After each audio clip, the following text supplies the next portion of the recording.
The 1307 vs 1093 massive KvK has come to an end, and I'm pretty sure by now there has been a definite winner of who's won the KvK. And today, I will discuss everything that happened from our point of view. So this does not include the enemy's point of view.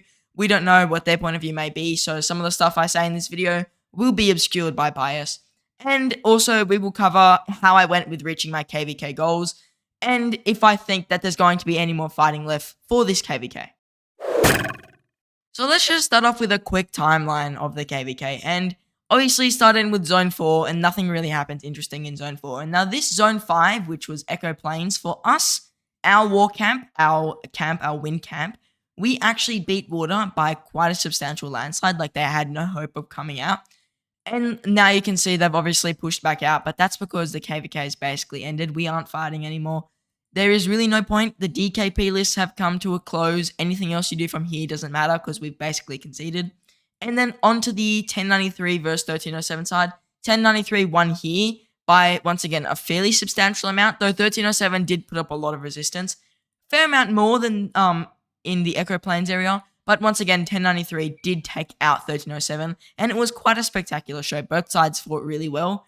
I just think that 1093 outlasted them, which is usually how most Imperiums win. So 1093 outlasted them, outplayed them in some ways.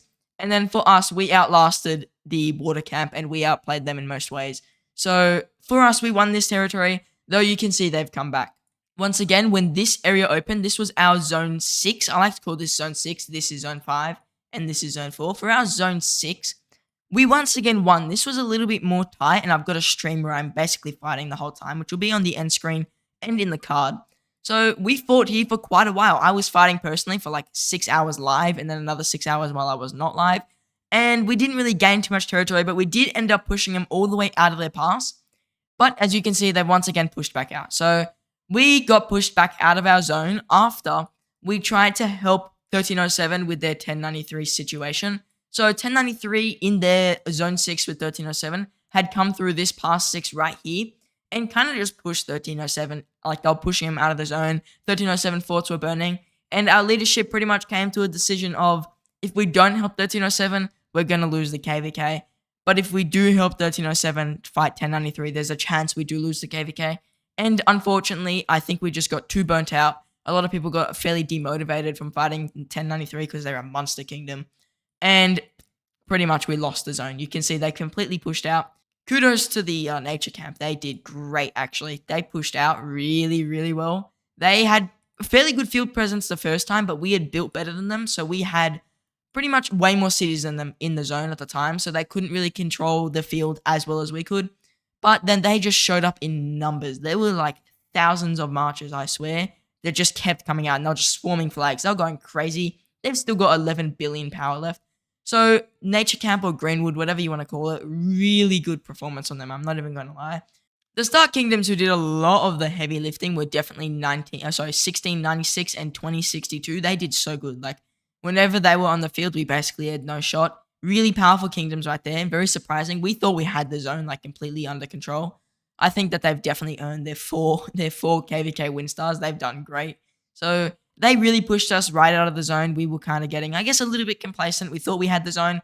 Clearly we didn't, and they just managed to push out. We couldn't do anything. Like, we tried garrisoning. We tried building extra forts. They just burned right through them with, like, massive swarms. So, really, really good job from them there. And then, obviously, once they pushed us even further out, then Water Camp was able to continue pushing us, and we've basically been pushed out the zone. Like, we got some small pockets of territory left, but they're going to gradually burn those away, which they are doing as we speak. So, they've burnt all of our territory around this circle away. This was completely our territory last night. And then they've burnt all the way up to the MJ fort. So all the MJ territory is gone, which is one of our main alliances. Our LA fort still has some territory, not much. Like, they're making their way over there now. They're probably burning the flags as we speak. Well, they're not, but they should be. And they're going to eventually burn this as well. And once that's gone, we've got no territory left in the zone. So this zone, pretty much a goner. They haven't gone for our level 8 pass, but I presume this is just because if we're being realistic, even if we do get into Kingsland, 1307 is fairly burnt out. Like, there's not many people fighting here. This is basically the whole amount of people left that are even in a fighting area. And 1093 is just basically free burning him at this point. So even if we did get in Kingsland, I'm 99% sure that we wouldn't be able to hold against 1093. let alone also hold against nature camp and water camp. With our two camps, us being earth and wind, we definitely would not hold that. I don't know if 1093 is going to try and hold this. They haven't really said anything about it, so I presume they're not going to. Pretty much, I think that 1093 is just kind of free burning him and stuff. So at this point, the KvK does seem fairly lost for us. It was a fun time. I missed out on most of the fighting, or some of the fighting was just really short-lived. Like, they pushed out of this zone within a day, not even, and they only pushed out in huge murder so we had no field presence. There was not much field fighting. We also got completely pushed out of this zone. This is where I got the most kills, was actually in this zone, like 2 days after they'd pushed out. I made like 100 million kill points. It was yesterday, actually. They were just trying to burn a couple of MJ flags, and I was in the alliance just city popping constantly and getting a ton of kills. We didn't have any field presence, but we tried to rally them a couple of times. It didn't work. We did actually do a pretty good push over here last night, just so we could get the circles to keep the rewards. You can see we have the circle under our control temporarily, and we got the gems and stuff from that. But other than that, after pushing out of here, there really wasn't much. Like, we got the circle, we cut their territory once, and that was it. So from there on, they pushed back up, they burnt all the territory that was here, and they're going to take the circle once it opens. Now, after we've discussed everything that's happened in this KvK, I will quickly go over the commanders I think performed really well for me. I used 3 marches in total, and my 3 marches I ran. But most of the KvK were Nebu with YSG, Nebuchadnezzar, and YSG. Great march, I really did like it. Boudica with Cyrus, and Henry with ZHUGE. I did run quite low on speed up, so I did have to drop the Nebu YSG march. I ended up dropping the Boudica Cyrus after that, because yes, it trades really good, but I want to be able to use that in a 3-march murder ball, because Cyrus's debuffs are good when I'm hitting it with more than just the Boudica and the Henry ZHUGE. And in the end, I pretty much only ran Henry and ZHUGE. You can see Henry's currently got my best equipment on, and that's by no mistake. He is killing it. I was city popping with him like all of yesterday. I was like pretty much destroying on the field with him. I can basically click any random report with my Henry in it, and it's going to be a fairly good report. This guy is using a Guan Yu YSS, but still, any reports with my Henry are going to be a pretty much good trade, especially if it's a city pop. Henry's super tanky, he's super fast. He's kind of everything that you want inside of an open field march, so my Henry was doing great, and he was the march I basically used until I ran completely out of resources and speed ups. So he's my best performing march, and I think that Henry's ZHUGE is really good, and I did run a Boudica ZHUGE for quite a bit, but I found that Henry was more tanky, and since I was on the field getting outnumbered constantly, he worked a lot better. But if I was not on the field being outnumbered, maybe if we had a murder ball situation, but I was low on speed ups, I would definitely be running the Boudica ZHUGE. I pretty much ran Boudica ZHUGE for a lot of my live stream when I wasn't using my full march murder ball, because that march performs way better in the field when you're not outnumbered. Overall though, I pretty much loved ZHUGE. I think that's the simple thing. ZHUGE was amazing. YSG with ZHUGE worked quite well, but only for city popping. It was rubbish when I was out in the field by myself, but for a city pop, that march killed. Now, as for Cyrus's performance, because I know a fair amount of people are curious about that, he maybe gained around 1 million to 2 million kills this KvK. Fairly good number for a Cyrus. Like, he is my secondary, so he's not getting all the normal attack stuff.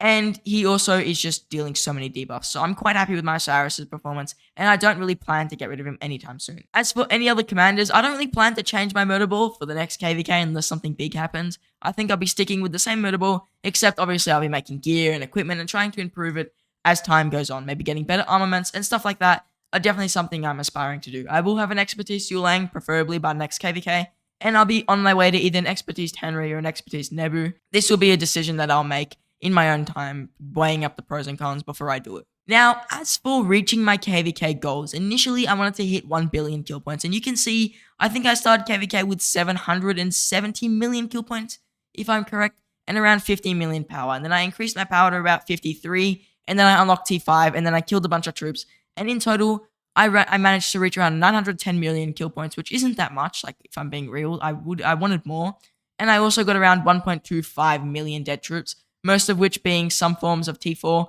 I did take 89 T1 deads. I'm sorry guys, please forgive me. I did manage to somehow kill 11,000 of my T5 troops, who I literally unlocked like 3 days ago. And other than that, my deads are mostly the infantry and the cavalry. These archers are just some AoE from flags, swarming flags, stuff like that, where I get my archer deads. I don't usually feel archer garrisons or archer rallies, since I really do need my archer troops. In terms of my total KvK kills, I think it's close to 7 or 8 million. Yeah, or almost 9 million kills. Once again, I would have wanted more, but I'll explain what happened which kind of hindered me.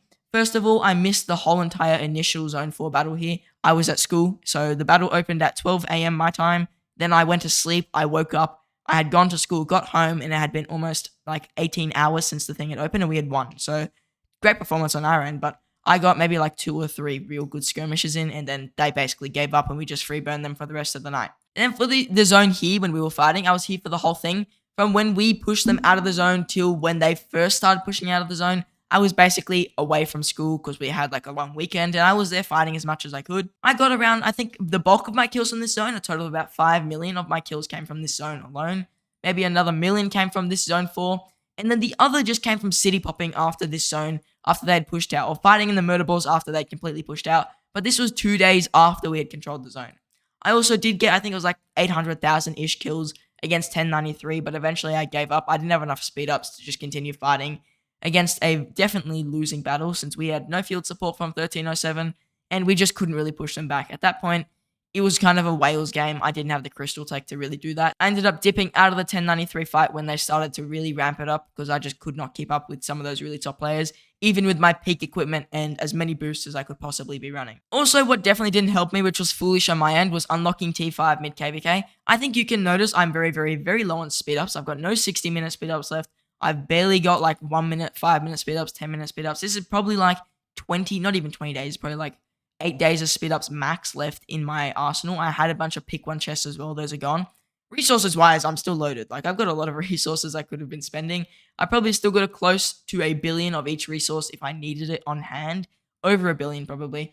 Unfortunate that I ran out of speed ups before I did resources. Well, before I did resources. Like the only thing I'm kind of low on is gold, but I could just stop using my T5 units and that would be fine. Like I ran T4 before that anyways. But I think I ran out of speed ups A because, well, we were fighting pretty hard and I didn't have too many speed ups to begin with, and B, I used 100 days worth of speed ups on unlocking T5 in that one video. So I probably should have held off on unlocking T5 till after the KVK. But it does mean now next KVK I can definitely 100% reach that billion. If not, I reckon I could get 1.2 to 1.3 billion kill points, depending on how the fighting goes. If we do get some more fighting this KVK, which is possible, if we do get something extra, then I will definitely be able to fight and possibly reach my billion. I think I got 10 million kill points like before I recorded this video by just fighting a bit more, because there was a little bit of fighting going on over here. Everyone seems to have pretty much gone at this point, but I got around 10 million kill points. So I've definitely got enough time, and maybe if I can grind a few more speed ups, enough speed ups to possibly fight a little bit more and reach that 1 billion goal, maybe, though it might be a little bit of a stretch and could be pretty much impossible for me. Honor points, I've got 34,000. I missed a few of the ruins recently because I was just, fighting in KVK or being asleep, so I didn't really show up to the ruins, and we don't have the dark altars, so that's something that didn't really help me. In comparison to my alliance, I'm probably like rank 100, 115. That's to be expected. I didn't push too hard on Honor this KVK. I'm trying to save those action point bottles, maybe for something a little bit bigger. Possibly I could do a big push next KVK, though this definitely is not enough AP to do that. I'm just the type of guy who saves the action points and then uses them for usually Marauders. I'm not really a big honor point guy. So what's my final opinion on the KVK? And I will say, for what little fighting we had, it was quite fun. The enemies were not toxic for the most part. You guys who messaged me from the other teams, very chill. It was nice speaking to you. People from 1093, yeah, they did a bit of trash talking on 1307, but apparently they're like enemy kingdoms or whatever. And I guess that's kind of to be expected. They did have enough muscle to back up their words, to be fair.